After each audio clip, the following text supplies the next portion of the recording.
Should I tell my story? Is that something you...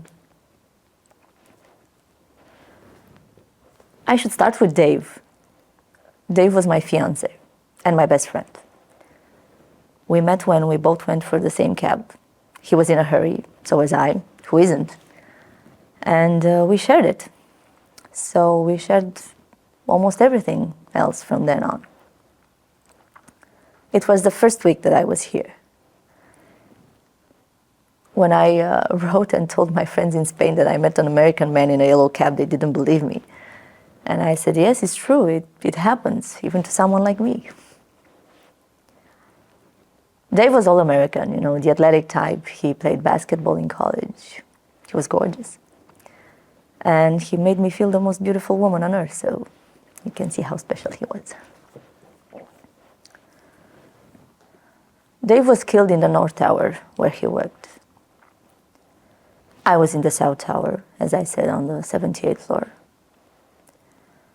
And when I looked around just after the hits, it was like a horror movie.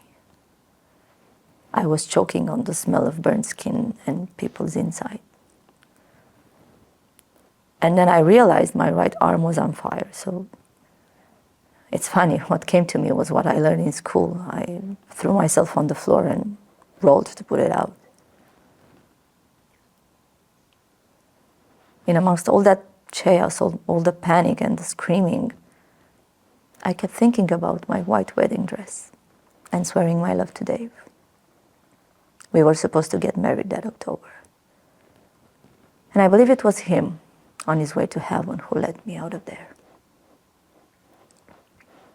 I just kept thinking about our wedding day, and that kept me alive. In Spain, we have a saying, a Dios rogando y con el mazo dando. You have something similar. God helps those who help themselves.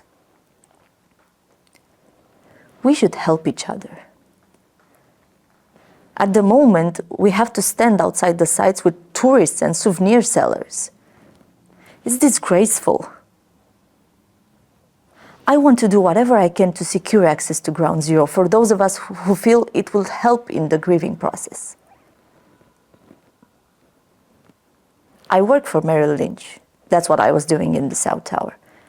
And I want to use whatever skills I have to, for good, I suppose. We shouldn't be forgotten.